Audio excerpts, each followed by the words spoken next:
Brian.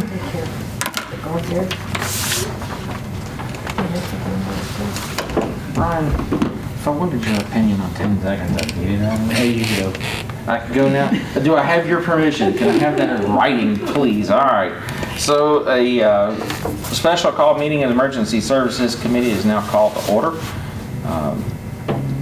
The purpose of this meeting, we've been going out on a few emails that I have sent out in regards to this that unfortunately Wayne didn't get, but we will rectify that and send it to his Ewok stuff in the future. The purpose of this meeting is to go over the RFP, the sample or the proposed RFP for the ambulance service.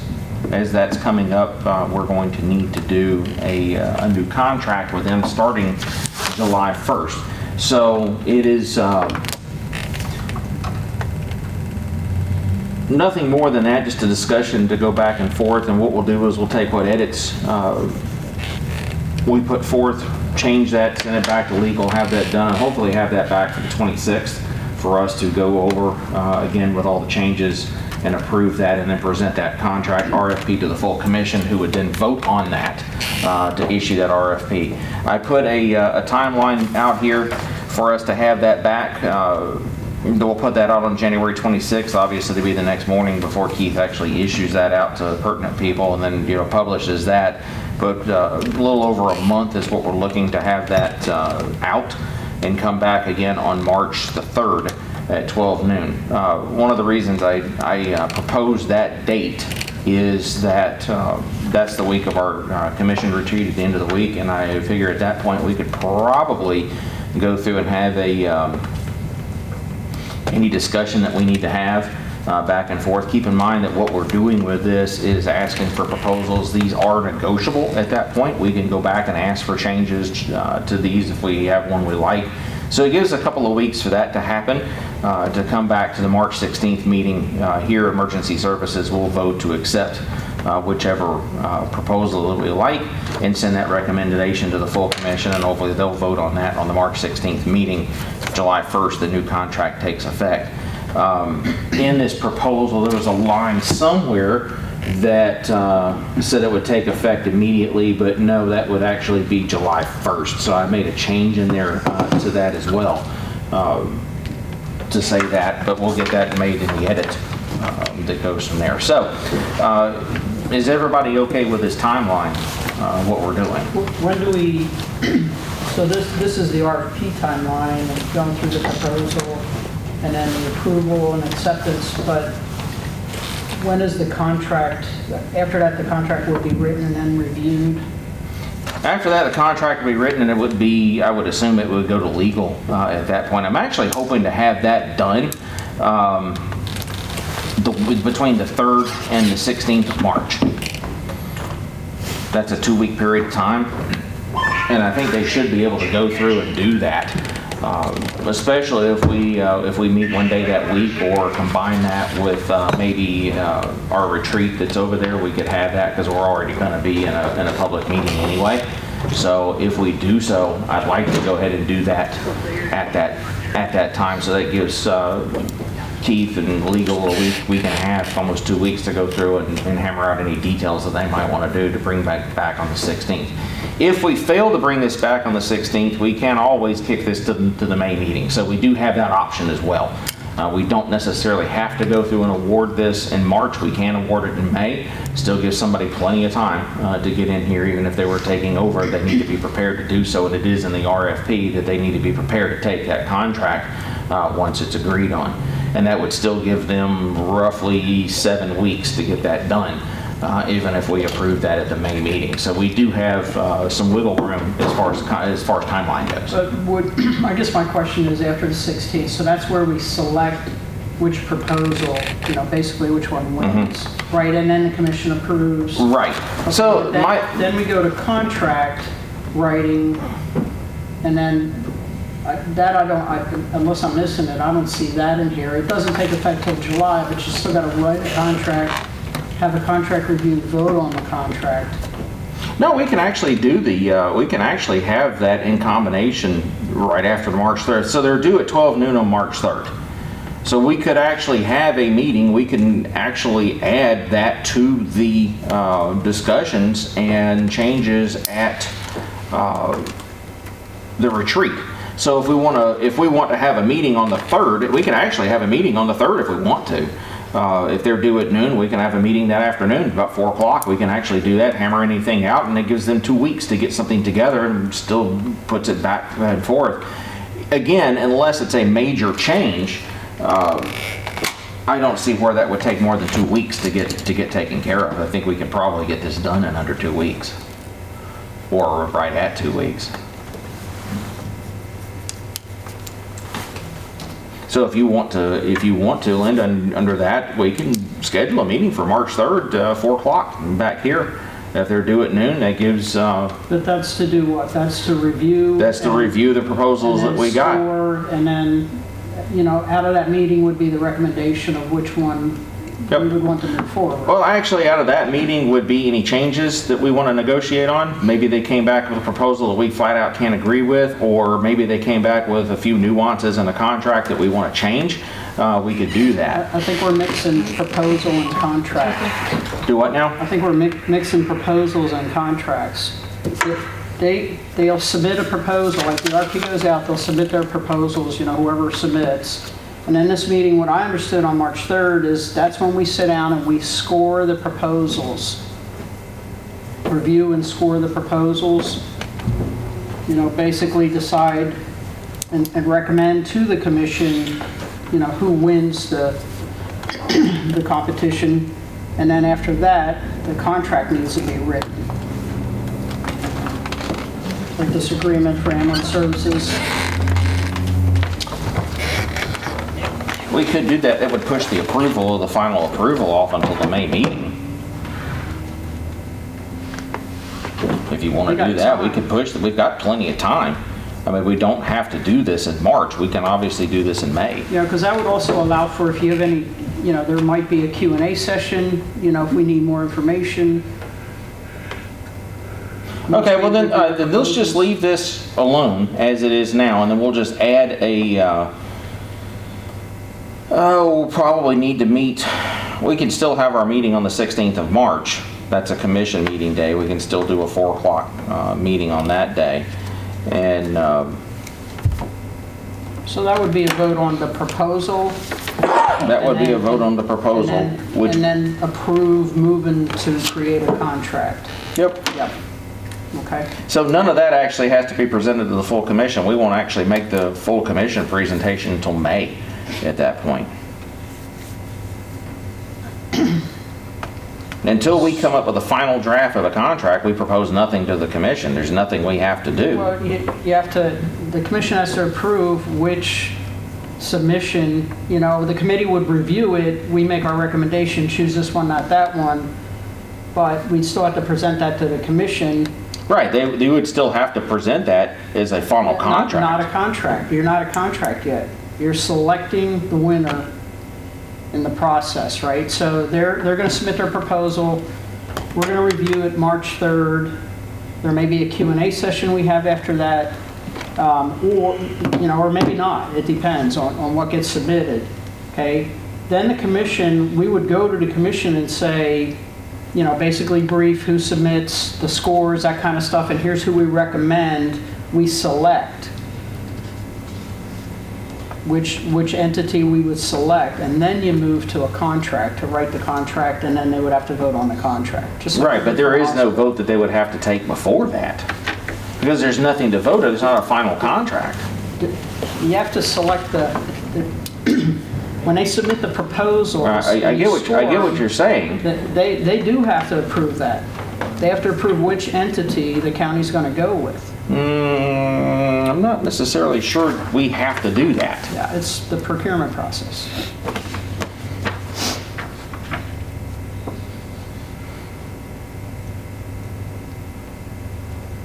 So if we went that route with it, doing March 3rd, we took these contracts, and say for example March 3rd, and we took widget ambulance service as the approved, is what we decide we want to do. And I get that this whole RFP has a scoring process and everything else that's in there, but we are free to do anything we want to do with that. We don't have to follow a score process. We don't have to do anything. We're free to do anything we want to with it. Because there might be some aspects of one contract that, while that may score high, we just don't want to do.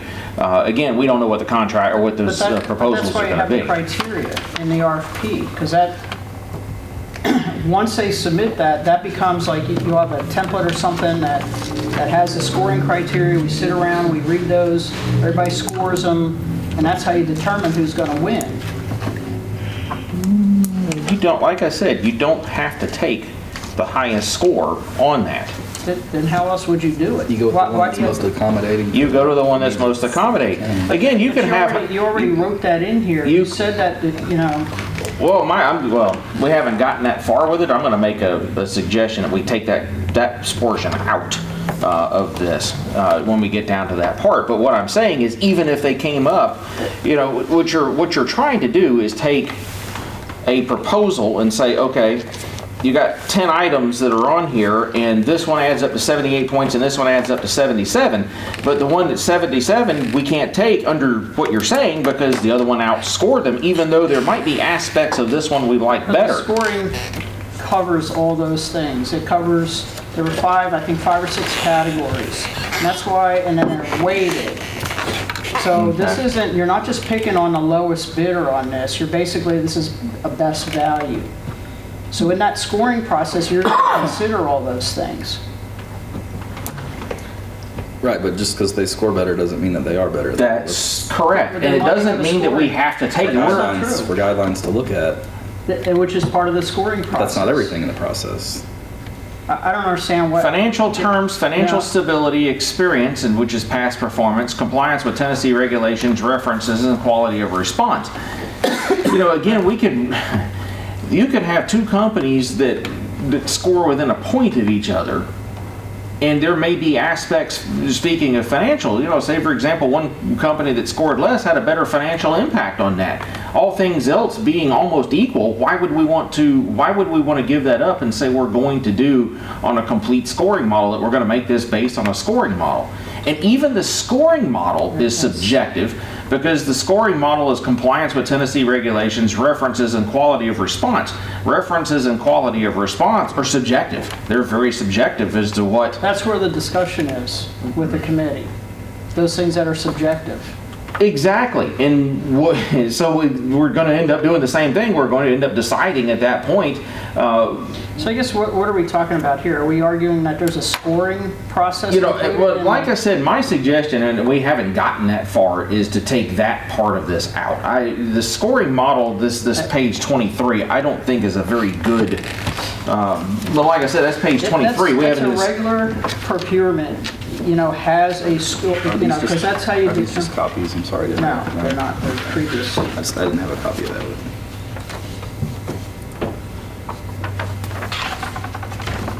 Yeah, and it says right here in it, page 22, all decisions are made at the discretion of Sequatchie County. We're not under obligation anytime we're having a contract negotiation or bid to take the lowest bid or take, or to follow this. Right. That's what the criteria says. It doesn't say lowest bid, because then that's all you would score. It's got several criteria. Which is why we can take that out. Which is the reason we have this discussion today. Then it's going to be a total sham. That's... Because then how do people decide? What's the criteria that we use to decide who wins? If you don't have a scoring criteria. If your suggestion is to make an entire decision based on a scoring model that is subjective... It's not my suggestion. This is right out of the Tennessee procurement model. That's this best practice example that y'all sent. This is right in line with the procurement process. This is a best practice, and that's where they got it. They didn't make this stuff up. The point I was making with that, Linda, is we have the ability and the freedom under the law as a county to accept or reject any and all bids that are out there. We don't have to take... The purpose of this committee is to determine what would be in the best interest of this county, and it's across a lot of different things. I understand that, but that's the scoring criteria is how you evaluate a proposal. I understand that. We haven't even gotten to that point yet. We're looking at a timeline. We're looking at the timeline, right? We're looking at the So timeline. say Let's we hammer that select- out and let's say figure we out what we're going to select- do with it before we okay, move forward. We go through and we evaluate the proposals, right? They're due on the 3rd. Let's say we meet on the 3rd or whenever during that week. So we go through and we evaluate the proposals, we discuss it, and then we determine which one the county, we make a recommendation to the commission, which one we think ought to be selected. Okay, so what you're looking to do is to go on the March 3rd or somewhere during that week. And again, remember, Thursday and Friday, the 5th and 6th, I think is our retreat. So the 5th and 6th, the Tuesday is when they're due, the 5th and 6th, so we can carve out some time. I'm certain that this far ahead, we can carve that out and put that as part of the retreat. They haven't even published an agenda yet for that. We can add that to the agenda. So we can add that to the retreat agenda, and literally we can have a preference vote then. If we want to, because it is a scheduled and is open to the public commission meeting. All we'd have to do is add it to the agenda that we're going to do this and publish it. What Then is we it that we're comply. going to do? So we could decide at that point which one we I'm trying to want to. understand what the committee's doing and then what the commission's doing. We could decide at that point which way we want to go with this. The committee. The committee could decide which way we want to go. We as a committee could say we recommend Widgets Inc. for an ambulance service at that point, and we're going to go through and pursue a formal contract with Widgets Inc. Again, we're still not approving anything. The final contract isn't written. I really don't believe we have to submit that to the full commission to decide which one we go. We did that with Erlanger. We would recommend. We didn't do that. Yeah, we did. We selected, first vote was we selected Erlanger, Park Ridge, and then we went to contract. We had 2 meetings. Well, if you want to do that, we'll do it. I mean, it's. Proposals are here, committee can meet here, and make your pitch here.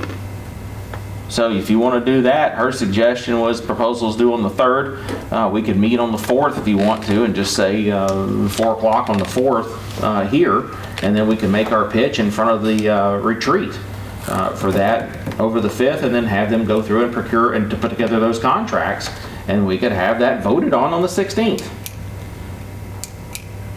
I would really like to avoid going into May if I can, simply because if we send it down to May, we have May as the May meeting as a backup, and I would rather not use it unless we have to.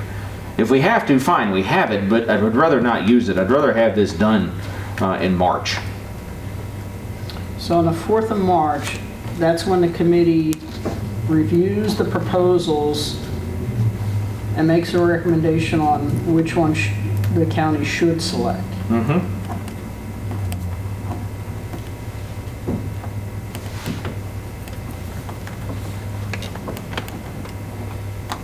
Okay, so the 4th at 4 o'clock, we'll review the contracts that were the proposals are submitted, make a selection as to which one we believe is the better one, send that to the retreat. We can vote on that during the retreat. That can be added to the agenda. I'll have Keith do that, and we will have either the 5th or 6th vote on that. That gives them 10 days to get with this company, hash out whatever changes, if any, we want to do, and present a final contract back to us on the 16th. We would then meet at 4 o'clock on the 16th to review that contract and make a recommendation to the full commission, who would then vote on it on the 16th.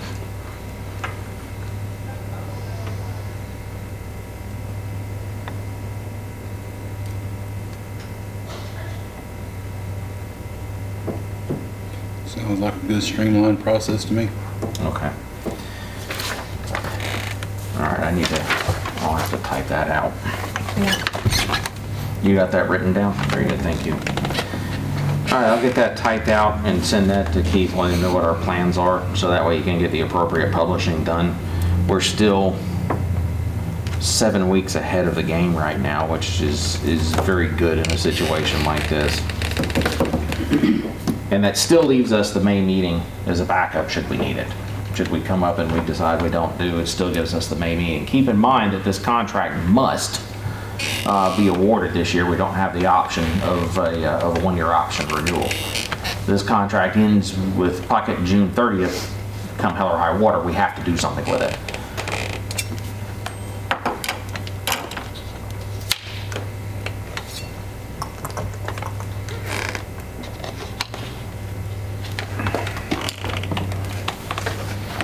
All right, so is everybody fine with that timeline?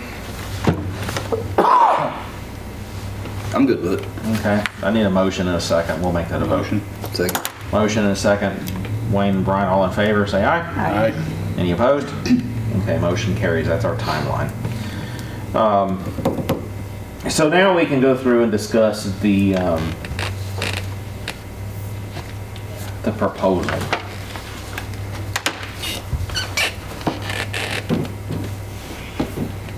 I had made some marks on this. I don't know if anybody else has any questions as it seems, but I think we can go a page at a time. I read through this and I'm not really sure how we want to do.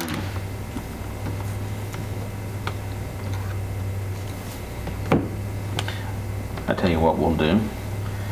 We'll go through with page 1. Does anybody have any issues on page 1 they want to discuss?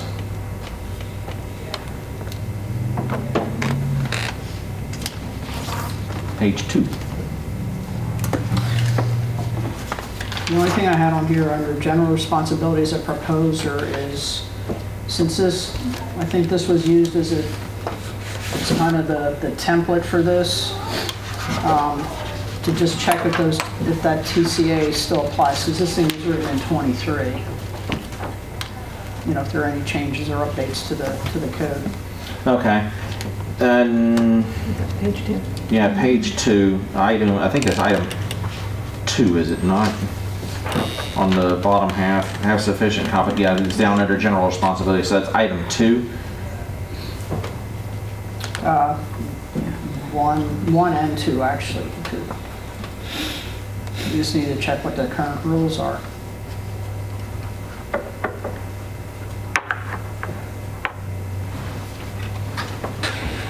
Okay, so I'll add that in here.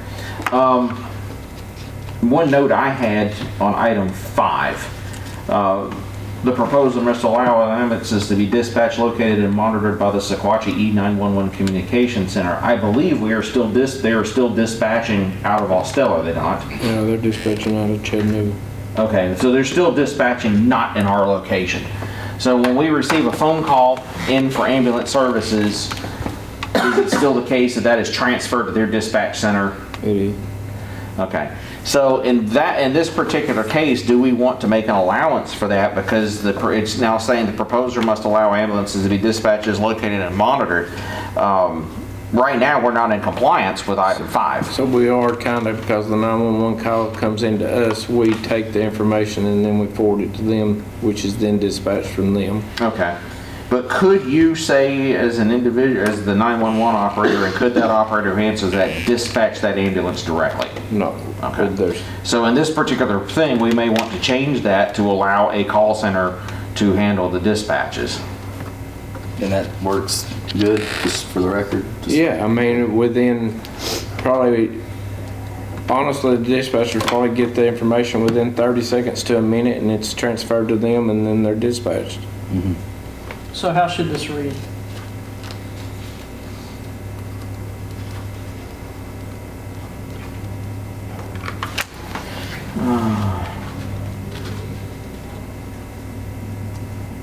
Actually,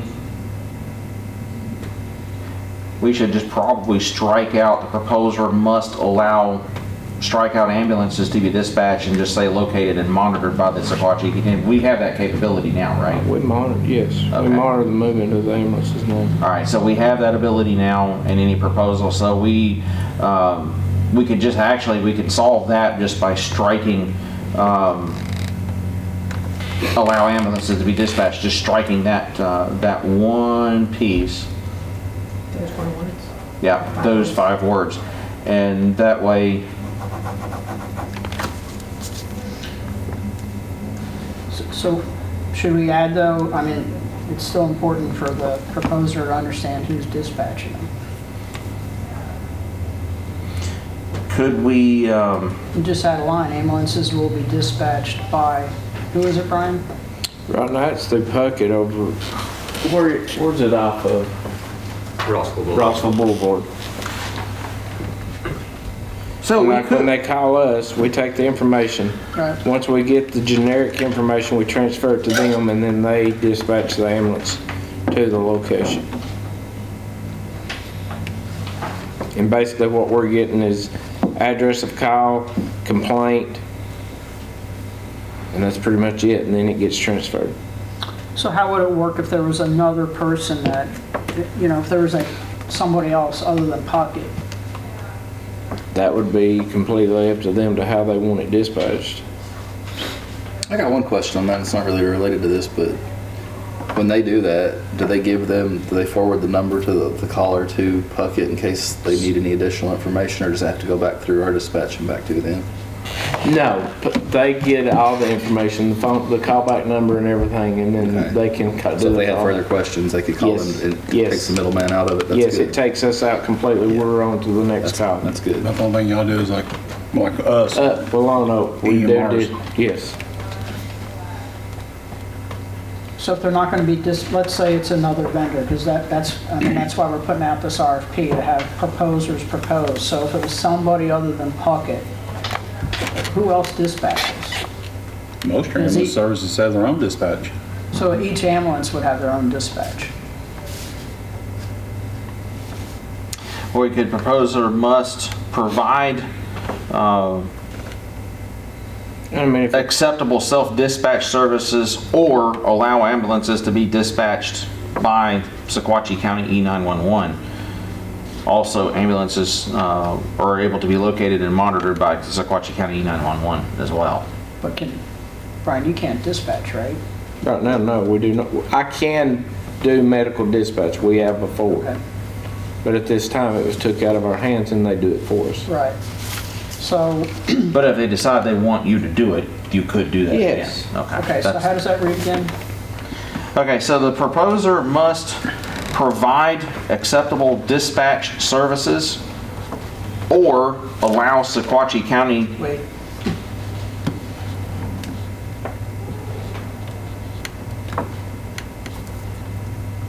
Okay. must provide acceptable dispatch services or allow Sequatchie County E911 We can't write.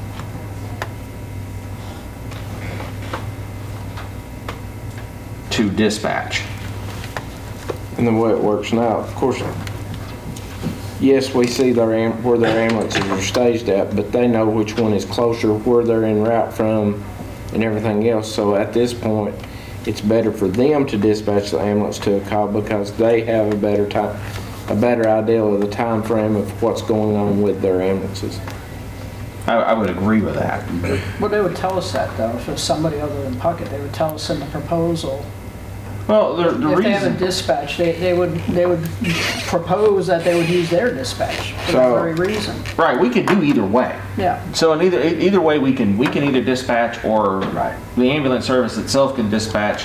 The reason we want to have the location and monitoring is for further down in this contract, there's, certain provisions we want to enforce and make sure they're upholding their side of the agreement. And the one way to do that is to be able to locate. So that clause needs to be in there. so it says the proposer must provide acceptable dispatch services or allow Sequatchie County E911 Communication Center to dispatch, locate, and monitor.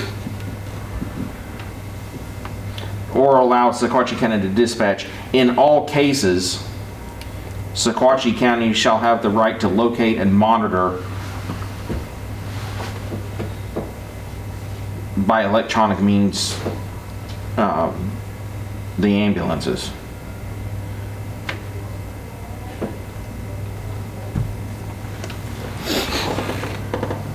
So here's, in the old contract that Puckett's living off of now, that's what I have. I do not have the one y'all are reading. 3.5, provider shall furnish dispatch services for ambulances on a 24/7 per week basis. that will be available to dispatch 911 calls received from the county by telephone or radio. Right, that's in the contract. Is that in the new one also? This is the original, right, the 2014? Yeah, that's what I'm reading off of. Right. But it is not in this, But this is a proposal. right, this is something, This is a contract, right, the proposals allow us to change. right. It allows them to propose, you know, for any ambulance service to propose how they want to do it. And we reserve the right to do it. So I think you're covered. Okay, I would agree with that. All right, so we've got that.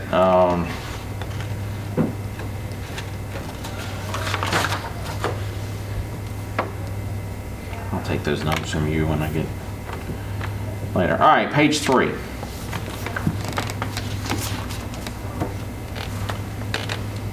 I had a question on Para 12. What is level 0? That means there's no ambulance in the county. Okay. I made a note on that one as well to say that the county executive should place these reports in the packets going forward. So that way we They have used to be those. in there. Well, they need to be again. So I actually had several notes on this page. Yeah, let me go back to, starting with item 8, proposer must make emergency and non-emergency services available to all persons within the service area defined in this RFP. Fees for services shall not escalate during the term of the agreement. And the initial term is 5 years. I just wanted to make a note that the initial term is 5 years on this. And then item 9, the proposer shall immediately restock its ambulances with all supplies required or return to the nearest station to restock. And my question is, are we not carrying sufficient backstock on this truck for at least more than one call? I would find it kind of hard to believe we've only had one of everything we would possibly need on an ambulance just because we don't know the call. So I think that that should read, the ambulance should carry sufficient backstock on the truck to meet this. I read it as they, you know, they use the stock that's on there and then they immediately restock with whatever they have on board. And if they don't have enough, then they go to a station and Correct. restock. That's the way I read that. Okay, so is everybody fine with leaving that the way that is? I would say yes. I mean, it's so rare Okay. that the crew would have to go to service. Right, well, I mean, it's not an issue now, but it's one of those things we say we probably want to make sure it's not an issue in the future. You know, we might not have you come July 1st, Well, but so you never know. I mean, here's the thing too. They can't go to a second call until they complete the first one their own anyway. Right, but if you get a second call, you know, if you have a car wreck down on the south end of the county and they, you know, they wheel the ambulance, they throw everybody on, they got to use all this supplies and they're going to bring them back to the hospital. But as soon as they pull in, they get another dispatch. They can't go because they're dirty. They're still on the call. They're still on the call until they clean up and clear out. Okay, so that's something I did not know. I They're dirty. Okay. They can't do that. All right, so that I don't think we need. I'm going to erase that from my notes here because we don't need to do that. At that point, they would send they would be a There would second be truck, another- it'd be fresh. There would be another. There would be a fresh truck, and that's addressed further on down So in we're the leaving RFP. number 9 the way it is, right? Yeah, well, they're going to leave number 9 the way it is. That totally makes sense. Now I understand what you were saying. They can't do that. Okay, so item 11, subleasing or subcontracting the ambulance services by proposers shall be prohibited. And my question on that is, how do you address mutual aid? Because that's a subcontracting, you know, you're contracting that out. And also, if they get into a pickle, they might want to subcontract out somebody to do this. Do we want to strike that entirely, or make limitations on it, or leave it as the same? Do you guys ever subcontract? We don't, but I don't know if that's in there as a clause for like a Marimed, where they do pretty much all the state site transports. And they do that in Sequatchie County, Marion, Bledsoe, even though they're closed.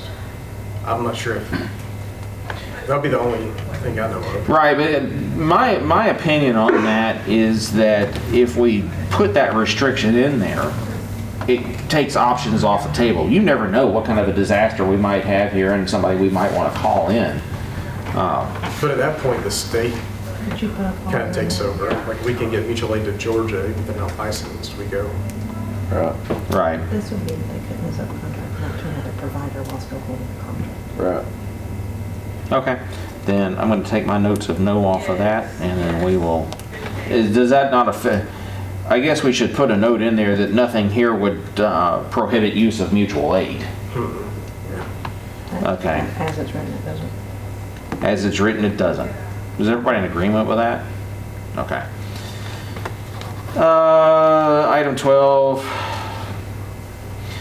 The proposer shall make or 13. The proposer should make quarterly opioid overdose reports to the county in a format prescribed by the county. And my question is, do we already have a form for this? Yep. Yes, we We do. got a system in place. Okay. We just changed it, so, It was just, well, the last meeting we had at Sethra, actually, is when they started, she said they were gonna implement that. Okay. But it said Puckett, and yeah, we had a. Puckett and conference somebody call a else was couple already doing it. Yeah, Puckett's doing, well, I think she's talking about OB map, is what that was. But this is what we report, so we can make up our, what they report to the county, so we can make up our maps. We actually, SMART actually does the maps for us, and then what that helps us do is determine where we need to position services to fill gaps or hot spots in the county. That's what we use it for. So, then, I mean, they're doing that, but yes, that probably needs to stay. It needs to stay in here, Okay. yeah. I don't think I was wanting to take it out. I just was wanting to know if we had a way to do it. Issue too, like with OD Met, they didn't want to give too much access to the county as well, and that's why this was developed. Right. Okay. Because there's, what's it called, personally identified info, PII. Yeah. They can't, like, the system they use has all that in that, and they cannot give that to the county. Right. So that's why we were forced to, come up with a different format. Okay. Well, that makes total sense. So as long as we've got a process for doing that, that was my main Yeah, question. it's is do already we- working, it's in place. Okay. So as long as we've got a process for that, life is good. Page 4. Transport. Proposer must provide emergency services from scene to the appropriate health facility or other locations. Do we need to, I guess, who determines where the ambulance goes?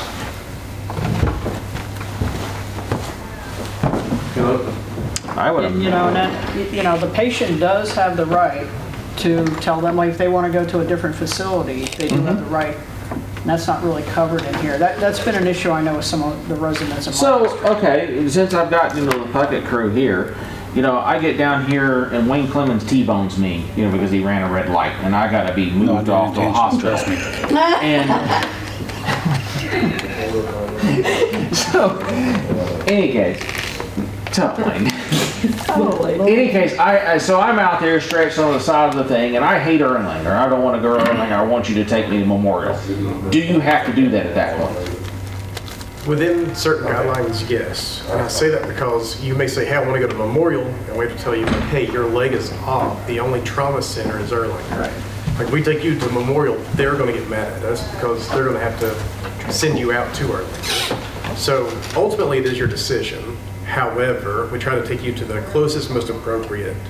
And like in the last, I would say, month or so, Dr. Bukai, our medical director, said, hey, we have to start using the closest, most appropriate. If someone just wants to go to Maine because it's a preference, and it's a low acuity call, we were going to a freestanding ER somewhere because all the hospitals were full. Okay. We were even taking patients to the ER that need to go to a main ER. They were getting discharged a week later. But given all those circumstances that they have, but still, if the patient wants to go somewhere and then they may not, due to whatever the circumstances, are not really be able to go there, but they should still have a preference, and be able to voice their preference. I think that word appropriate about says it all. Yeah, it does. Right, it does. The appropriate. It sort of, I mean, you have to take them to a facility that can actually treat them. You can't, that would be almost dereliction of duty if you took them somewhere that could not treat them. So, there is some discretion on that, but if Memorial, if Wayne didn't kill me too bad, then Memorial should be able to handle it. we even have those instances where they need to go to a main hospital. They're like, nope, I will go to Erlanger Sequatchie. That's the only way we can get them to go. We take them to Erlanger Sequatchie and they end up going to a different facility. Right, but once you throw them out of the ambulance, it's no longer considered that call. It's considered a totally different, it's considered a transport call at that time. Correct. Because at this point, that hospital down there's responsibility is to stabilize and prepare them to be traveled somewhere else if that's the need that arises, right? Appropriate, correct. Okay. So, I'm good. all right, I'm good with that too. The only other thing that this was already answered, the notes I put on here about the tracking, and he answered that, so that's good. Page 5. Page 4. No, that was just, That question was on 3. was it?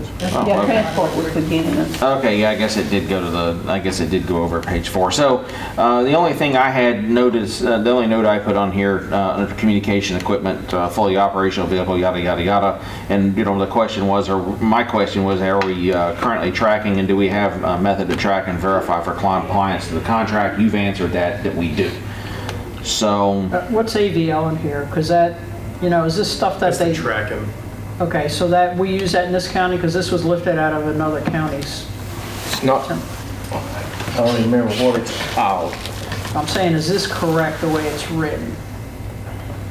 Because this is, Maury County's, is this correct for Sequatchie? Read that again. okay, so,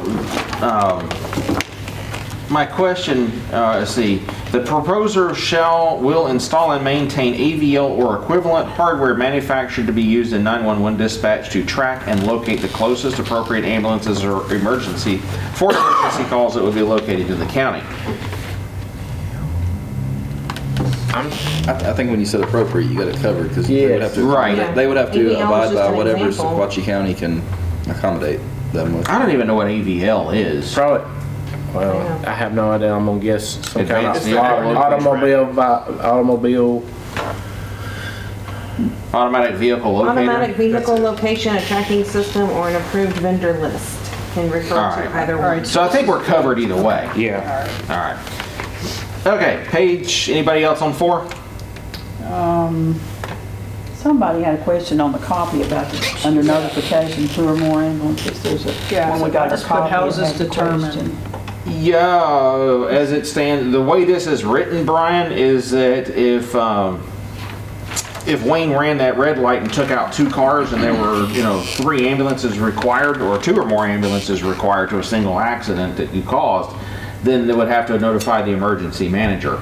Are we doing that currently, or is there different parameters, or how is that done? Most of the time, if there's something that bad, I'm gonna get notified before they know how many ambulances they're gonna have on scene anyway. Right, So, and that's through dispatch, the sheriff's office, and the city PD. But in their case,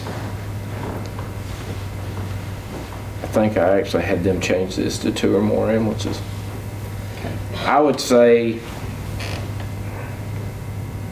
it all depends on the scenario. I mean, that's just everything. Paper is not the most perfect thing in the world, because they could have 2 or more ambulances on an MVC that's not a major MVC. So Each ambulance only takes 1 patient. each ambulance only takes 1 patient. No, we don't. They can take more, depending on how they are. So, I mean, and I have seen them take more than 1, so I This is just, good? So this I is would good. say, I mean, it could even go higher than 2 if y'all wanted to put something in there. But I think I had them put 2 in there for that. Okay, well, we'll leave it at 2. I mean, when they call you, they're gonna tell you. They're what gonna the tell me what's going on, yes. Well, I mean, it's just a notification requirement. You're not under any responsibility to act. You just Correct, have to be correct. notified. Okay, page, Wait, also under available ambulances, paragraph 1, the word imminent should be imminent.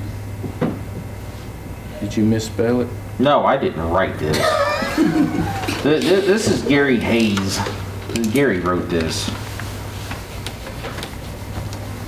Should be IMNINENT instead of There is imminent. reasonably life-threatening public emergency persists is imminent. Okay, I'll get that changed. All right. No, we're done with 4? All right, moving on to 5.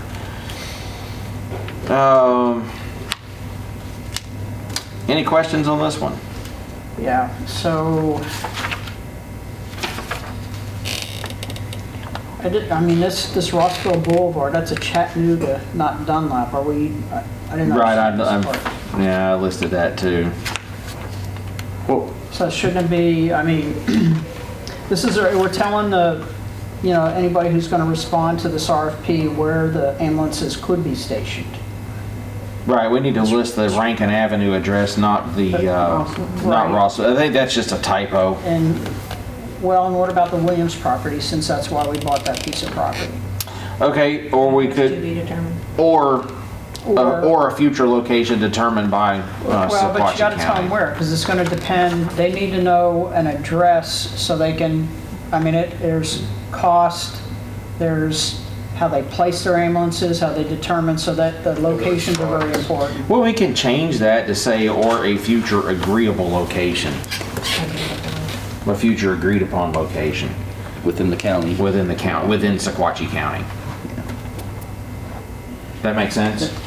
Then if you do that, and they want, depending on where that location just a is, minute, it's in this thing. you're gonna have to basically put a clause in there that, and I just wrote this, the proposer at their sole expense may install, if they need to upgrade living quarters, or if they need to put a carport or a garage or something like that.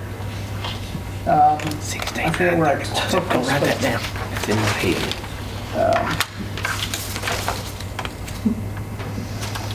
I think it was actually in one of our older contracts. The proposer at their sole expense may install during the agreement period a temporary garage or carport to house the ambulances, including furnishing all required utility connections to the existing building or new utility services or service connections as may be required to meet local code requirements. Any renovations or upgrades to the current living quarters will be at the sole expense of the provider. So it covers the, however they're going to house, depending on what's on the property, whether or not they have to house the vehicles or the people.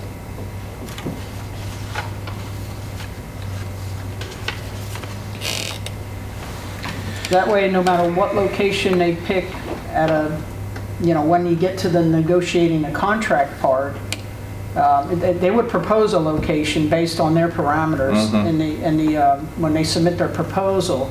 Then that would, this would be negotiated, but, I don't think the county, we either make it clear now that whatever upgrades they do at their sole expense. They have to know one way or the other, because they're gonna have to figure that into their costs. Right.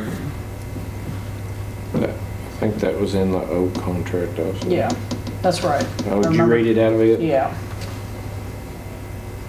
Okay, so which number are we wanting to amend on that? I think you want to add one. Yeah, you want to add. Just add it up, paragraph here. Okay. Like, so you use the Rankin Avenue location, Where is that, Linda? Because I'm looking. 16931 Rankin Avenue. I was right, You were right. 16931. What And I- page is that on? It's the very top, it's like the rest of number 2. And we want to strike Rossville, because that's a Chattanooga address. Do you have the old contract where you were reading the other information from? I have 2 old, I have the current contract and then one before that, so I don't remember where it came out of. Okay. You can take a picture of this, because She wrote a paragraph if you want to. I was just going to get the notes for the, And don't get me, the Rossville, I know that's, but the Rossville Boulevard address is where dispatch is and maintenance is, correct? Yep, yes. do we want to put the Williams property in there? No. Why? I mean, because if we're gonna amend that to say our mutually acceptable location, they're gonna have to want to accept that. But they may not be aware of it. What this is the county saying, at least these 2 locations are available. Now, they may choose another location. They may go to an empty building downtown and lease that. It depends on how they want to provide the service and from where. Right, but what we're saying is located at this Sequatchie address, whatever is stuck in Brian's head, or a mutually acceptable location. That could be anywhere. And the whole reason we would put the Williams Road property on there is if we decided, hey, we want to do some upgrades within the hospital and we needed to move into a different facility, we would want to put them over at that But other what I'm side. saying is- But they would still have to come back and say that is a suitable location for us. They would, but I think it, for somebody to propose, we ran into this problem with the hospital, because that building wasn't empty, they were trying to figure out how were they gonna span into it but to list the Williams property address as an option for them to look at. They may not be aware, let's say it's somebody outside of Puckett that's gonna bid on this. These two are two county property locations they can look at, or they can go do something else, but those are two properties that we own. They don't have to choose either of them. Yeah, but if they don't take either one of what we're offering, then they're free to go off and lease anything they are. want to, as long as it's within the county. That's true, but we have to alert them that these are the addresses of available county properties for them to consider, is what I'm saying. I don't know what the Williams property address is. Okay, so how about we do this? We can put we can put the Rankin Avenue or Williams Road property at the discretion of county. Well, we could even put it as the, Sequatchie County Health Department. Annex property. Yeah, we can list I it. think that's what we're calling it anyway, the Sequatchie County Health Annex property. You need to put an address. Well, off of Williams Road. Yeah. Because technically It's got an address, it's got a number, I don't remember what it is. Well, that's fine. I can get that looked. I just need to know that we need to add it. So what I'm going to say, our Williams Road address, and we'll put that address. We'll make those two changes. Right, and then, that the county, sole expense on the vendor. Run the upgrades.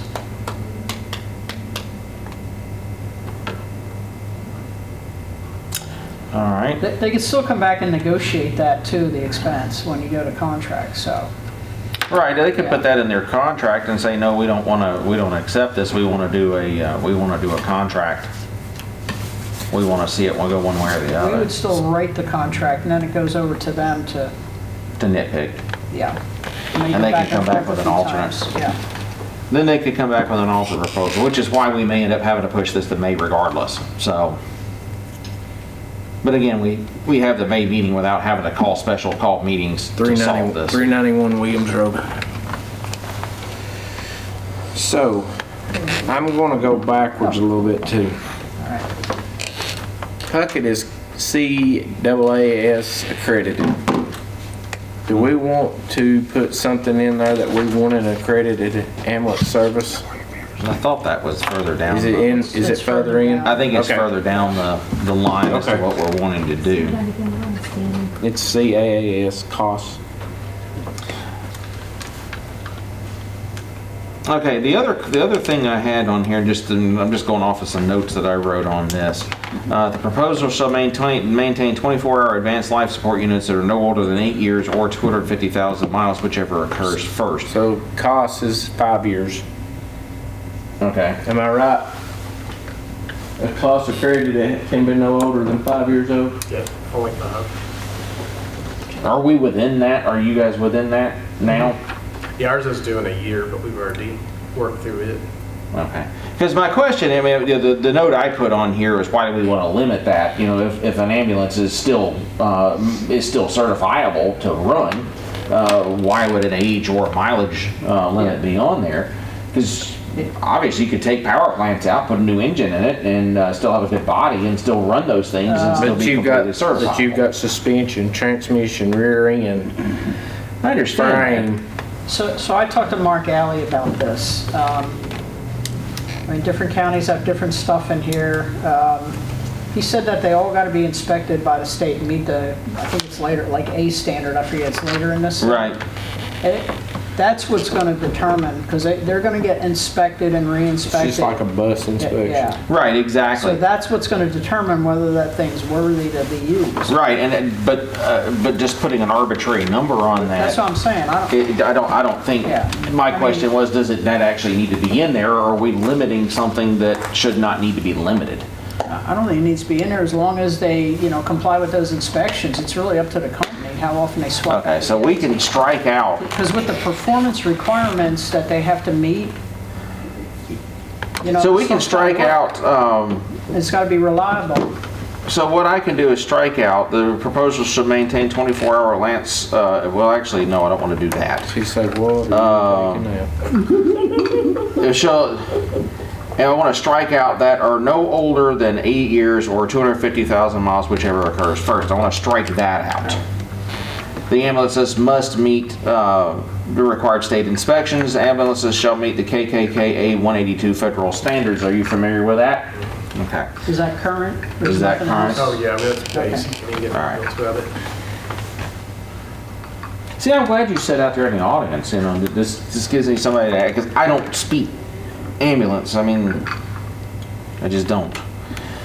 The other thing that I had circled in here, and somebody else put a question mark on it, and I said the same thing. When an ambulance is taken out of service due to mechanical failure or accident, a replacement ambulance is staffed and equipped according to the RFP must be made available within 10 minutes. Not That's reasonable. not feasible. I was going to say, I don't think that's reasonable. What do you think is a reasonable time for that? That's hard to say because we have one available, but it's going to take you longer than that to get to Russell Boulevard. Right, I understand that, but what do you think is so if we're adding this, and obviously there's an exception in here for, weather outbreaks, such and such, acts of God, but what do you think is say for example, Wayne's out there and he T-bones your ambulance, right? And it takes it out, out of service, right? So he takes the ambulance out of service. What is a reasonable time for you to say, that ambulance is DOA, I need to get another ambulance? What's a reasonable time to have one over here?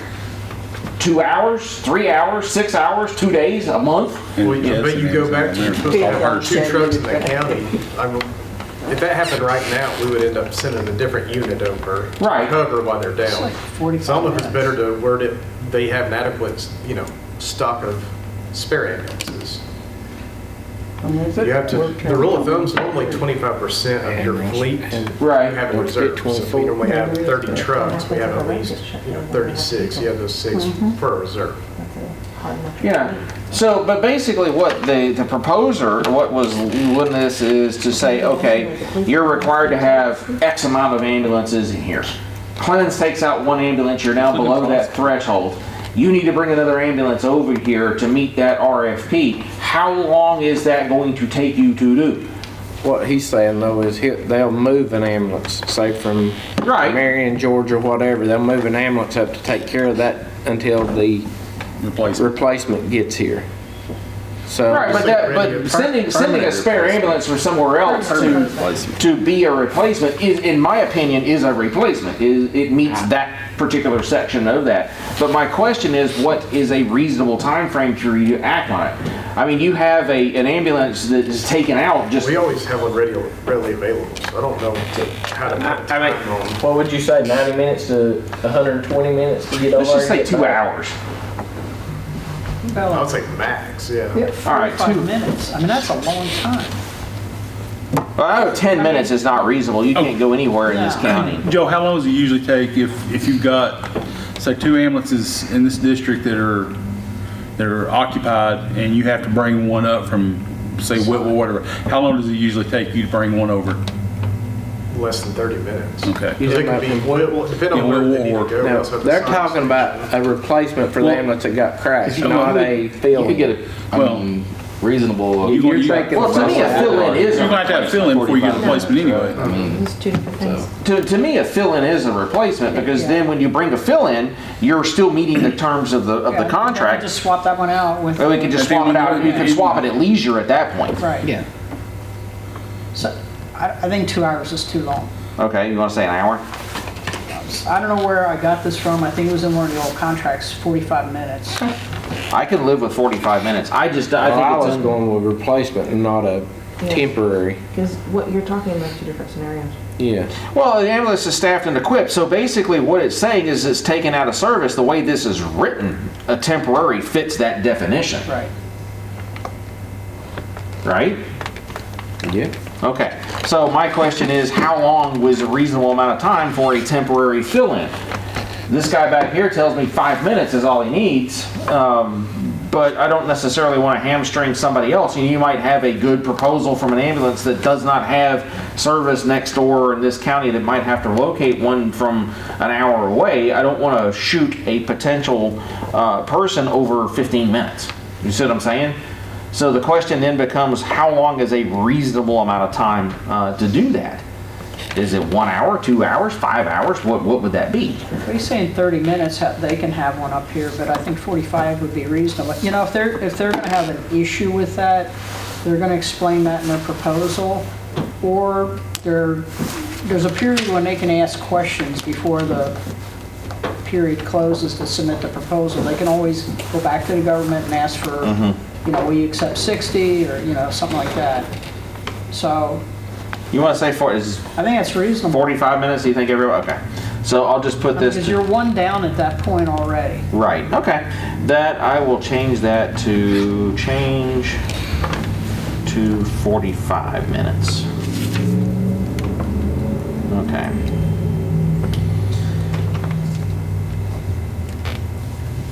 Okay, see, response time on this, they're saying that response times are a key measure. And basically, we're putting that out to say, how do you propose to meet? Explain in detail how your firm will provide the published NFPA 1710 national average of 8 minutes or better for E911 calls and the protocol in place to ensure. So that puts the onus on whoever the proposal is to answer that question at that point. So I don't think we need to make any changes to that. The way this is written, I read it that, you know, we're picking the national average here from NFPA of 8 minutes. And that's like unrealistic for our county. No, it is unrealistic for our county. So, I mean, in the current contract, it's got urban 13 minutes, rural 20 minutes. What is your current urban response time? Overall, Yeah. the average is 18 minutes, 15 seconds. Okay, what about For urban? rural, I apologize, 9 minute, 20 seconds for urban. 9 minutes or 20 seconds. So, but you're absolutely correct, and we all know that the geography of this county, as far as emergency response, sucks, and radio communications, but emergency response. So what Mark Alley told me on this, I said, well, how does the county decide what to pick? And he said you basically use the old coal logs, which is what you're reading from the coal logs, right? Basically your averages. So what we already have is 13 minutes for urban and 20 minutes for rural, which fits what he was saying. I mean, we can constrict it more, but then, you know, you can. No, I don't want to do that. Yeah. Because, you know, we want to be realistic. I mean, you know, because it goes under the old heading, we can do anything we want. All it does is cost money. A lot of it. So we don't want to necessarily hamstring that. So how do we want to change this response time to do that? Please provide times of key. You just want to leave it the way it is? I think so, yes. For 8 minutes? No, he wants No, 13. the 13, whatever they said. 13. Right, no, okay, so then what I was asking on this particular RFP is how do we want to change that to coincide with what They said we're talking I don't have about? the new one, I have the old one, so I'm sorry. Just cross out, your firm will provide, cross out the published NFP average of 8 minutes or better. Yeah, explain in detail how you, actually, you could just change this to say, explain in detail how your firm will provide Right. adequate response times and just take all the other garbage out. This is it, you have to leave 5 minutes.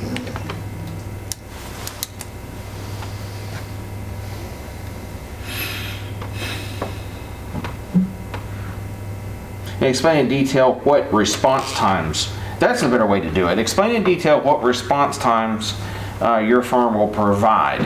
That way you let them provide their Yes. information. Urban and rural. That way they can come back and give that information. And again, this goes back to the whole deciding who we do. We might have, you know, pretty equal proposals. One body scores less, but when they're saying we're going to guarantee 10-minute urban and 14-minute rural, they're going to have, that's when you start doing, you know, because, you know, hey, when Wayne crashes into people, minutes, you know, seconds count. You know? Poor Wayne. Yep. And the only other change I had on this was first responders at the very last line. It should just say City of Dunlap. That's minor, but it should say that.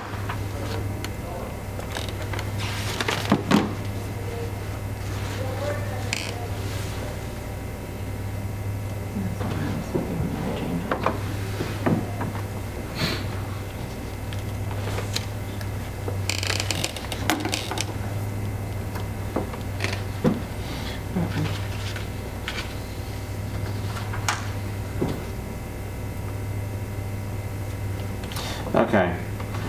So just to back to this response time. Response times are a key measure of the proposer's performance. Explain in detail how your firm will provide adequate response times for E911 calls and the protocol in place to ensure response times will be met for Sequatchie County. Does that sound reasonable?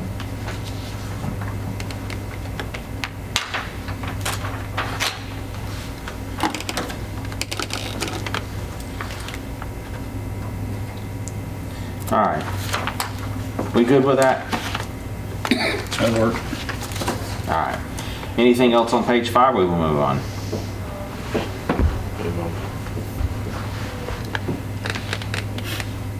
I don't have any notes for page 6. I do. Okay, we'll move to page 7. Let's see. Apparently have a vehicular homicide to commit. More than one, Now, with an ambulance. With an ambulance. let's spend the time to get it right because we're stuck with whatever we do for the next 5 years. Just make sure that I'm. And when Wayne runs into me, I want good Hey, ambulance no, coverage. 5 years will not apply to you. Okay, so page 7. There's no, Nothing going on. he asked if anybody had no. All right, page 7, the one note I had is the proposal shall utilize management practices that ensure field personnel working extended shifts, part-time jobs, voluntary overtime, or mandatory overtime are not exhausted to the extent that might impair judgment or motor skills. And my question is, how do we verify that? And does this prohibit moonlighting? We had to, Brian had a glitch. Is there a standard that you guys use? Ours is 48 hours is the max, whether it be here or anywhere else. Okay. That's the most you can work at once. All right, so we can leave that in there and just let them explain to that. How they do it? Because the last thing, I mean, you know, if... Because the risk is on them. If you take it Right. out, then you Right. yeah. Because the last thing I want to have is like Wayne over there, if he's an EMT and he's a striptease at night, you know, I don't want him coming in, you know, after being tired the next day. I mean, you know. So I guess we need to put that, leave that in Don't worry there. about it. We'll leave that in there and let them explain, because that's what that's opening that to. Page 8. There's a question mark, I guess, next to quality improvement program. When I talked to Mark Alley, he said that usually they have, you know, some sort of QA. I mean, it's typical, I guess, for professional services like this. You know, you're always going to have things that you can improve on. You get new people, training, stuff like that, new equipment. So I think you want this in there.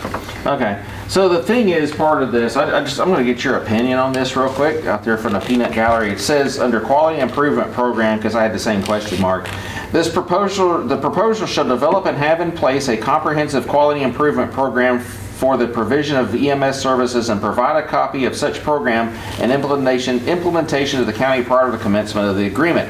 Continuous improvement should be the overreaching goal for quality improvement program. Do you have such a thing? And do you have a problem providing us with a copy? No. Okay. I think we leave it. Back up to number 10. All right. It says the proposer. So about the medical examiner, we Ooh, do that is- that, don't we, Karen Reyes? Yeah, that's what we provide that. County provides it. So it means that's okay, because we're lucky. Well, She bid ordered them on well, so everything that. Joyce has a very, very good point in this. I missed that. The proposer must provide a trained and qualified medical examiner investigator for any non-natural and/or suspicious death occurring in Sequatchie County. Does not Karen Shepherd take care of that now? Yeah. Do you guys take care of that now? No. No. I think we strike item 10 in its entirety. That's good, I like. If I'm not mistaken, that's determined by the officer on scene if they want. Well, she's got to come out and pronounce them dead anyway. Yeah. She won't let anybody else. That's true. Never mind. Cancel what I said. 'Cause I just thought back on past history. Yeah. Okay, so I'm going to put on there to strike that. Good catch, Joyce. See, that's why we keep you around. That one was like, oh boy. I sat there for hours waiting on her before. I've had to take her. All right, so page 9. Turn my car. Anything on page 9? This one deals with liability insurance, professional malpractice, workers' comp. Anybody see anything that's on that? That seems pretty standard to In me. the umbrella liability, our current contract shows 5 million and 5 million in the aggregate. I think this Okay. is something the lawyer needs to determine. The attorney. Let me make a note on this. Yeah, because sometimes, I mean, even like a medical, just a person, there's a certain thing that they'll only pay so much, don't matter what you do or what you say, so that may be. Maybe Jennifer can figure it out. Yeah. And would you just so they know what you can get in back with us? So I'm writing all this down. I'm going to go back to Keith and have, run this back through Gary Hayes. I would like to know, so the note I put on there, current contract calls for higher amounts, check this, what is the industry standard? And I would like to know the answer to that. It's a good catch. I asked that question to Mark Allen, he said whatever the county wants to set, which is like a non-answer, but, Well, we can set anything we want. right, that's basically what he said. I asked him if there's a standard, he says, well, it's whatever the county wants to put in there. So it's Okay. a question. So let's go to page 10. The question mark I had under this is community support and training. Is this something the county wants? Proposers shall agree to participate in a minimum 2 community disaster drills per calendar year. So is this something we want to do? Is this something you guys are doing now? Is this something you think would be good going forward for an ambulance service? Absolutely. Absolutely. We used to have to have so many, We still do. I know we did one in the This is school all every good. year. especially when the Brian, how many hospital was here. community disaster drills do you guys run per year? The nursing home, Sequatchie Valley Electric, the schools. I can't remember what TEMA makes me have, but we have more than what they ask for, so. So this says minimum of 2, so we're probably, Yeah. I mean, basically, it's just saying, hey, if we're going to do this, you're going to continue to have skin in the game. All right. Page 11. And this is like all the indemnification. This is more legalese that is beyond my pay grade with this, but it's holding harmless basically all of the employees of the county and everything else which we want. Any other questions on 11? 12. The only note I put on this when I read through it was on item 3, Sequatchie County E911, we're responsible for dispatch of all ambulances calls for service under the agreement. And again, it goes back to the whole dispatch center. My question mark was, were we, do we want to continue that? And can we, so the other side of that is, and the note I had on here is a dispatch center. Say, for example, somebody calls in, says, I'm sick, I need an ambulance, and we send a dispatch. Well, it's send it over to the dispatch center for the ambulance, and they say, no, we don't need an ambulance to go out there. Can we, as a 911, override that and say, yes, you're going to send an ambulance? That isn't even a question. They go regardless. Okay, so If they, it's called into 911, it's considered an Call for emergency. service. okay, so they go regardless, and you're fine with that. Okay. but this is different than what we changed in the previous. Oh, This is now one of their performance requirements. So, and technically, what, the way that works, yes, we are dispatching Puckett. Puckett is just choosing which ambulance they're sending to that location. So you can look at that so many different ways, it's not even funny. But we do the medical dispatch, just like somebody calls in and it's a fire call, we choose which fire department to dispatch out. Just like this, we don't have a choice, we're dispatching the ambulance service out. All right, so that makes, Yeah, but before we said that the provider, What page is that on? 12. page You on 12. 12? I'm on 12, page Go 12. back to number 10. Proposer will be responsible for the costs associated with updating technology and services provided by E911. What? Where is that at? I'm so confused on that. wait, we're still on number, It's on page Three. 12. we're still on number 3. Yeah, we're still on number 3. Oh yeah, we haven't gotten that far down there yet. So on page 2, we said, under general responsibilities of proposer, the proposer must provide acceptable dispatch services or allow Sequatchie County E911 comm center to dispatch. So, the more I'm thinking about that, we are dispatching them, and they're choosing which. We say they're going, they choose how to get there, Correct. right? You do the preliminary dispatch. Yeah, we go Correct. through and say, you're sending one, and then it's up to them to decide how best to service that call within the metrics of everything else in here. So the question then is, do we even need to change that?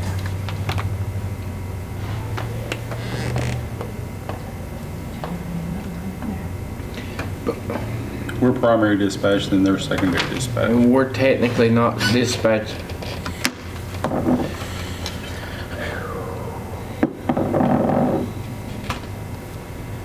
Think, Brian, think. I see the hamsters. Well, I'm thinking legality here because we don't dispatch the ambulance.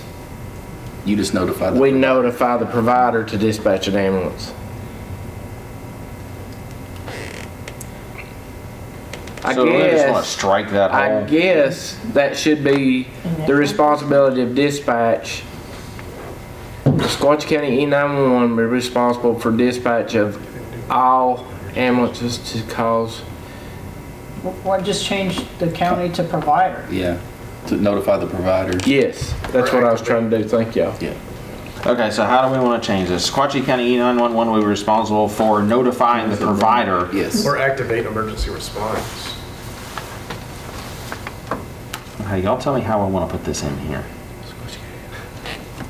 To notify the provider. So the Sequatchie County E911 will be responsible to activate the response for services under the agreement. I think that umbrellas us to where it covers everything. From the provider for the end of the unit. Do you need- Okay, I think that's either we dispatch the ambulance or we call them to dispatch to choose which ambulance. I think that's a big enough umbrella that it'll cover all that. but this is performance-based agreement specifically. This is what they must do, not what we're doing in all these.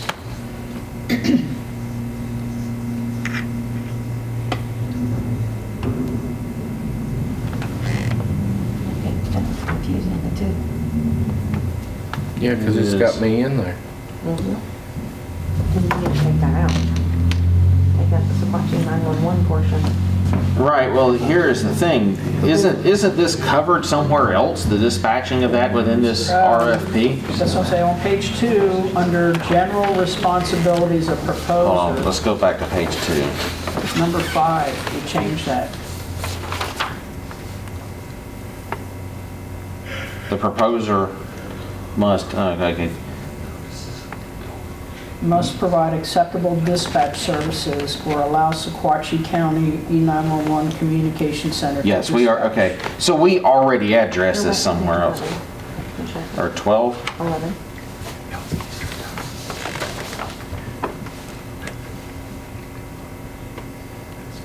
You're now under performance-based agreement. So These are Sequatchie the, 911 does not fall under this is that. the section where this gets to their performance, because it's a performance-based contract. Right, that's Yeah. what she was just saying, so really, we can actually strike that entire number 3, can we not? It should read what their responsibility is with respect to dispatch, is the way it should. Okay, well, okay, so,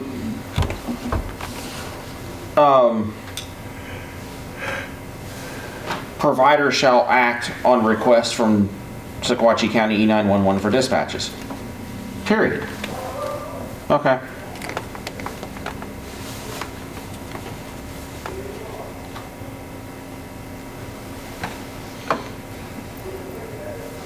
Where the provider will be responsible for dispatch of all ambulance to calls when notified by Sequatchie County 911 Center. But Because that's really what they're- previously, you also had it to where our 911 could dispatch if they didn't have their own dispatch center. Right. So that could confuse. That's, well, no, not really, because they still have to act on that dispatch. So the proposed change would be provider must act on dispatch requests from Sequatchie E911, period. I mean, we call you, you're gonna act. Get your rear end gear and go. Right. Because I'm lying on the side of the road after Clemens hit me. If he doesn't, I will. You don't need the ambulance, you need the hearse. I done told you this. Because if they get you out of the car and run it back over you. We'll make Doc take a really long time to get there. All right. Did you do number 10? Did that hit? Yes, the number 10 is again, proposer will be responsible for costs associated with updating technology and services provided by E911. Huh? I mean, Is that I really- really don't mind that because. Right. But is that fair to ask the ambulance, is that fair to ask our ambulance service provider to do that? We're still in the, what part are we in with The that? performance. The performance Yeah. part. So I mean, when you update your technology, who pays for their updates? That's the good thing about it. Right now, we kind of half it. They do part of it and we do part of it. So it's just like they now receive the CAD. We didn't pay for that. They did. So Here's the other side too. We could add it, we could add on their proposer will be responsible for costs associated with updating technology and services provided by 911 to further or to update their ambulance, for items that are necessary for their system. I mean, in other words, what I guess that's looking to stop is to say, okay, Puckett decides they want to have the state-of-the-art AI dispatch and everything else that's going to predict 5 minutes ahead of time when Wayne's going to run over me and proactively dispatch an ambulance. But that technology costs $10 million, and they want to do it. But if we want to put it in our building, they have to pay for that. We're not going to go through and spend the money to get that done. Make sense? So I'm not sure how we would change. I think the way I read this, I just think it's written poorly. Like, basically, I think it's saying that they're going to be responsible, like, if we upgrade our technology, then, they're responsible for whatever upgrades they make on their end. But if they choose to upgrade theirs, who's responsible for upgrading the county's? That's a good question. So if we update on our own, they would be responsible for updating their equipment to match ours. If they update and we don't, and they want their stuff to talk to our stuff, they're going to have to pay to upgrade that. Yeah.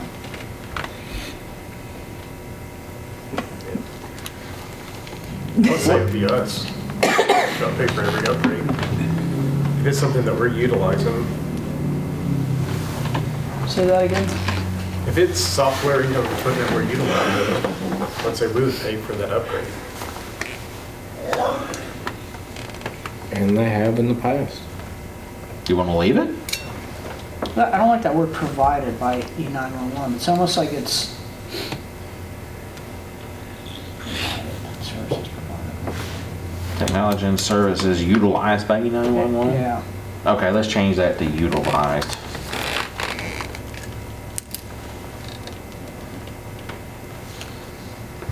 we could actually put on there utilized by E911 for the dispatch of ambulances. Just leave it like that. Leave it like that? Yeah, I'm gonna find another way to use it. All right, we'll leave it like I that. think we're good with All that. right, let's go to page 12, or 13, rather.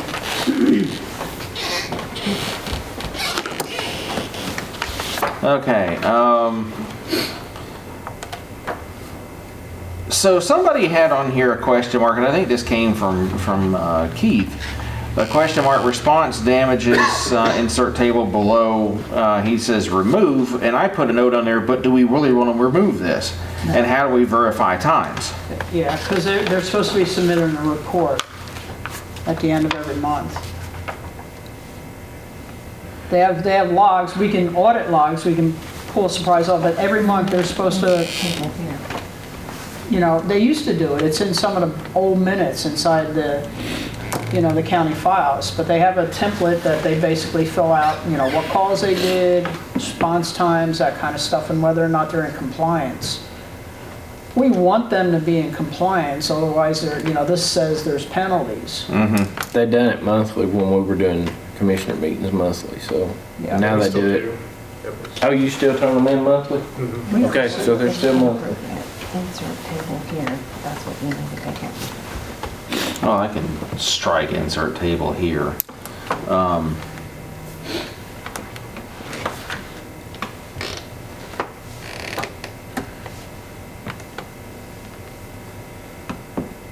Do you guys want to leave that?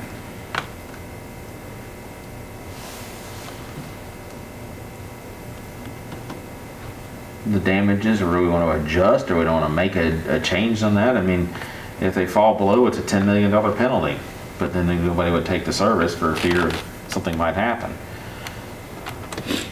10 million. No, I'm just He's exaggerating. I'm just I'm exaggerating. looking at 10 minutes, like the response time, all portions of service area, and then we, Yeah, and it needs to really say, because we're 10 minutes or less, but we really need to say response time meets contracted obligations. Yeah, like agreed to response time, yeah. Right, it doesn't need to say, Right, it shouldn't be specific, because before we left them the option for them to propose how they're going to respond in the times.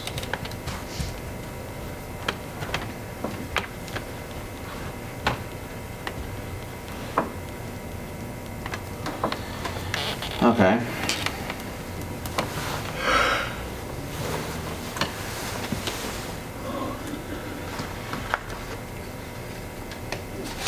What else do we want to change it? First of all, I think we're gonna leave that clause in there. I think there needs to be some method of you know, penalty. Yeah.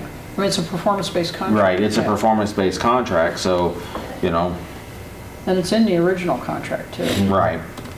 Okay, so we'll leave that, and you said it was, yeah, it is in the original contract. Okay. Now, under, my notes under right to monitor and audit, and it says permit duly authorized agents. Who are these authorized agents? We probably need to spell that out. I mean, probably this committee would. This committee would be the authorized agent, you know, because we actually need to take time during our committee to take the reports that come from these ambulance services and discuss them, at least, you know, spend 5 or 10 minutes just discussing where we're at in each one of these meetings. So, Is that the whole commission one like it is now?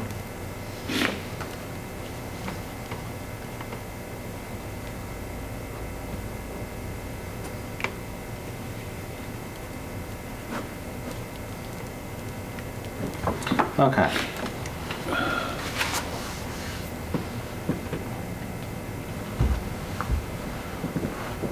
And then I put on here, make materials available for office at all reasonable times during the period of agreement, and for, if they say 3 years, I'd like that 7 years. I think 7 years, that's the IRS time frame for things like that. I think they should be able to keep records for 7 years.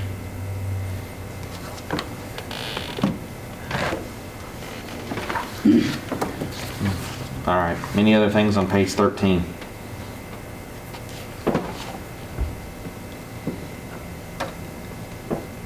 Nope, moving on, 14.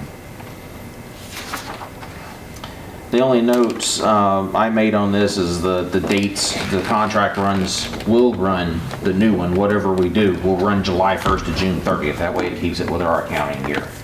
Is that, guys, is that what you're doing now, July 1 to June 30th? So basically, it's just a continuation of this. So you'll be here through June 30th regardless of what we do here with this. So This looks like a 5+1, the way it's written.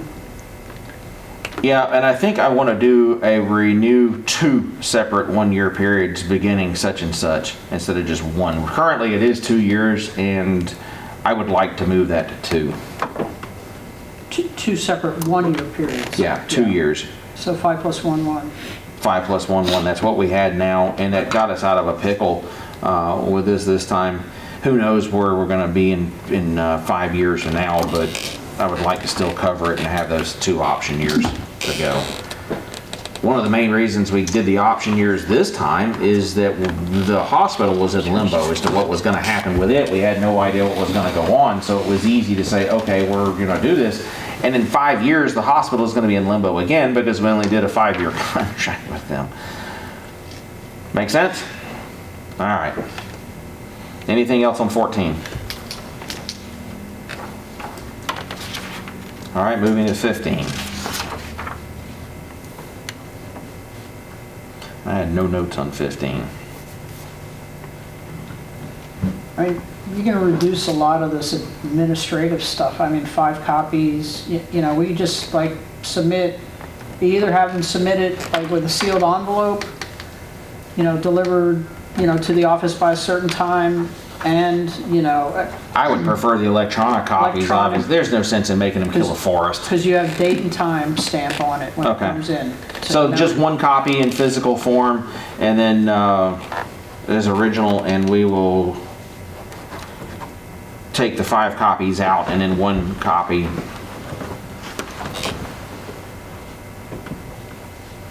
Yeah, that way there's a backup in case something happens to the email, it doesn't get there, there's a junk or whatever. All right, so we'll omit the 5 copies. I prefer digitals. Everybody else here prefer digital? Yeah.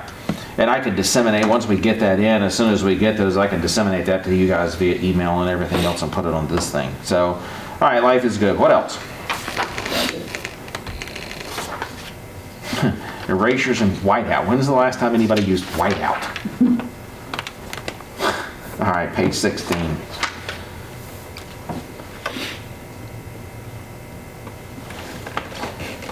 Yeah, all this is just, I don't have a problem with any of this on here. I don't think there's any additions that I didn't list as anything. It's basically saying qualifications. You're going to approve all the qualifications of things that we had. Bank references and other customer references, fine. I'm sure that somebody will provide that. Are you guys okay with providing a bank and customer reference? Okay. All right, 17. I don't have any notes on 17. Anybody? 18. The only thing I had was under references, like, I don't know, for the size of our counties, they include at least 5 other municipalities or counties for whom the proposer has provided services. I mean, that seemed like a lot. Yeah, let's just say 5. You want to say 3 other customers? Is what I had. All right, let's do 3. 3. Actually, say at least. There you go. Yeah, it says it, yeah. At least 3. Okay, well, it already says at least 5, so I'll just change that to 3. All right, what else? All right, page 19. The note I had on here, and this goes back to what we were discussing earlier. Each proposal will be evaluated 6 categories, price, yada, yada, yada. The note I had is, do we need this? Wait, what page are we on? Page 19. Yeah, about a third of the way down to the page. I mean, we don't have to go through that scoring model. We can if we just want to do it for the fun of it. But I don't think we should make our decision absolutely based on a scoring model. I think that should just be an aid or a decision. If we want to leave it in there, we can. What this does for you when you score them like that, if anybody comes in later and wants to sue you or has an issue because they didn't win, these records are important. Well, okay. It doesn't mean that you have to, choose, but, you have to be able to justify it. It's one way that you can justify it. Yes and no. If I go through and I score Puckett at 100 and I score Widget Ambulance Service at 45 and we take them, Puckett will use that to sue us and say, well, we scored double the amount of points. That's a double-edged sword. That goes So both you're ways. saying then But I mean, you either do it right or you don't, so. didn't you say in there it says that we have the right at our discretion? I think that goes through. I mean, the only way to get around this is just change the weighting or change the categories, because this is the Right. criteria that we're going to use to evaluate. And then you weight those categories. That comes. Do we have?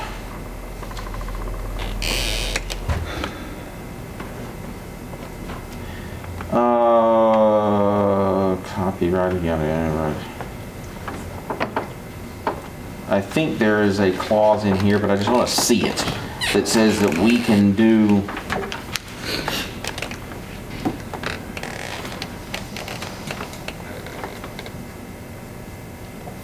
Or you put the scoring in there as a guideline for discussion purposes. Sequatchie contract will be awarded based on competitive selections. The proposer is advised the lowest cost proposal will not necessarily be awarded a contract. The selection is based on qualification criteria deemed by the county.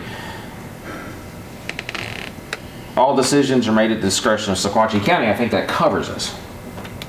And that's all the way on page 22. I was just looking to make sure that that clause was in there somewhere.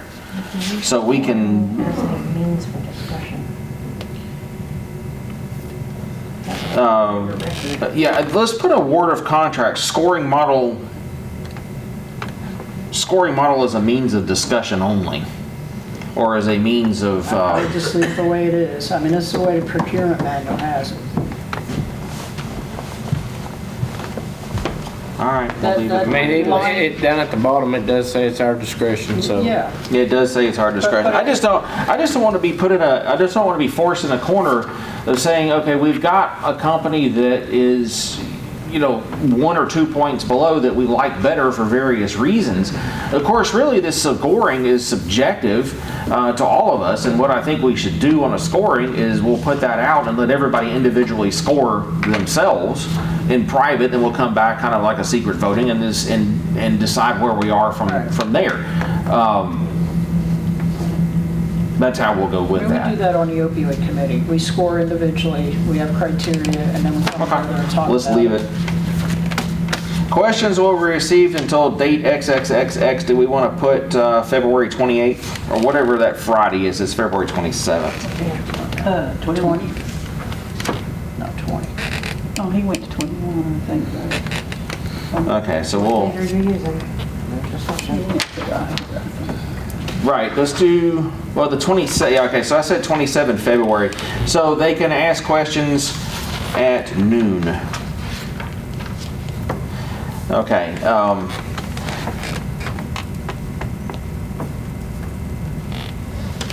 it 3 weeks? Well, basically what it is, regardless transportation delays, it gives us the chance, if they want to ask questions with this, they need to submit those questions to us by the 27th of February for us to ask.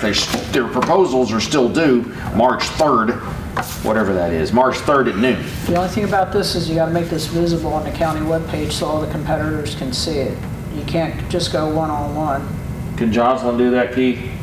Okay. What I'm going to do, I made notes on all of this. I'm going to email that to you real quick, and that way you'll have it in your inbox like here in about 2 minutes.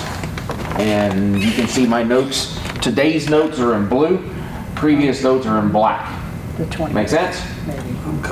That's right. I keep forgetting about that. We're good. So underneath there, that, the website date, did you give a date for that? Dark green, light green. When it's gonna be posted, like the next On the day? Did your website? commission meeting is the 26th? All questions answered will be posted on February, we can say February 27th on that as well. We can get back to that. All right, so let's back the question date up a week to February, what is that, 20th? Yeah, so 20 February, and then it has to be posted by 27 February.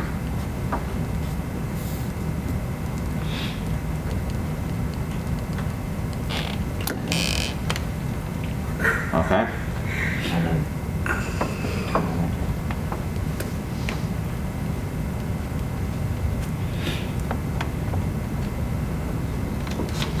And is the committee going to answer the questions as part of this meeting?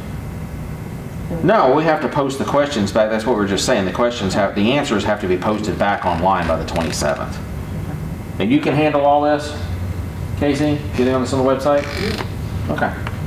So it's not, and that gives you 1 week. By changing this, it says any questions due to this are due by the 20th, and the answers will be posted online for the world to see by the 27th. 20th of January and 27th. February. That's not 1 week, that's 20th of February to the 27th of February. a month. And so it says questions will be received until 20th of February at noon Central Time, and will not, any questions received after this date and time will not be answered. All questions and answers will be posted on the Sequatchie County website by the end of the business day on the 27th. But that gives you 1 week to answer everything. Can you handle that? I can handle that. Shouldn't be a problem. Shouldn't be a problem. All right. All right, so anything else on page 21? These are all the caveats, how you can get out of that. Yeah. Yeah. Well, which we need caveats to get Oh, out. they're good. Oh, yeah, they're good. They're very good. Gary did a good job on that. All right, so 22. I don't see any issues on 22 either. I had no notes on it. And then 23 is just the scoring model. And then what I'll do is I'll go through and create a blank spreadsheet of this, and we'll go through and we'll score that. I'll try to get that out with the final proposals on that, just so we can have a realm of discussion. Yeah, we brought up, does there need to be an interlocal agreement with the city? We don't need one.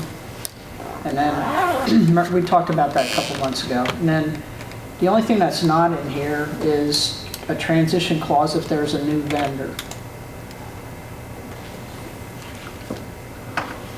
Because at the end of this thing, it says that we already have an existing service. So if a new guy comes in, there's got to be something that says, when they're available to, move their equipment in and go.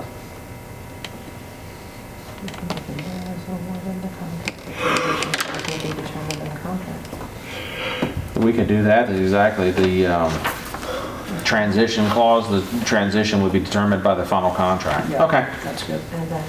Yeah, that'd be item XI.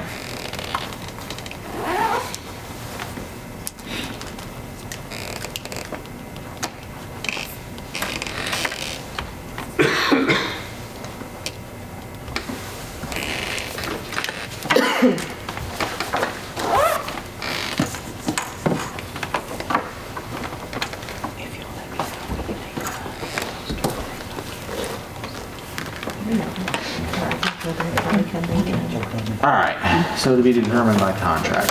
What else, guys? We want to send this back in the C-test or review it after we have that. Yes. Oh, yes. Well, that's what I'm going to do here is I've taken all these notes and everything that we've done. I'll go back and add the notes she took and make sure they're missed, and I'll send all that to Keith. I'll just email you guys what I put on here. Keith's colorblind and doesn't understand, but everybody else would, except Wayne. It's not in crayon. Blue is today's notes, and the black are on here. The black will be the notes that I came up with just in my first couple of readings of this. Man, like you don't email it to me anyway. And then if you guys have any questions on that, Text me. let me know. Yeah, he's got the Ewok, but I'll make sure I get that. I'm I gonna got two. I'll send you both. try to get this out tonight. Sure he gets it. If not, it'll be in the morning sometime, but what I've got on here You're not is... gonna do a revised draft? Do you want me No, to- I want him to do it. After that, it's going to him. You'll do a revised draft of this, and then we'll send that out as well. I just want you guys to have a copy of my notes, if that makes sense. So that way we can, if we've missed anything, that way we can go back and double check that. Make sense?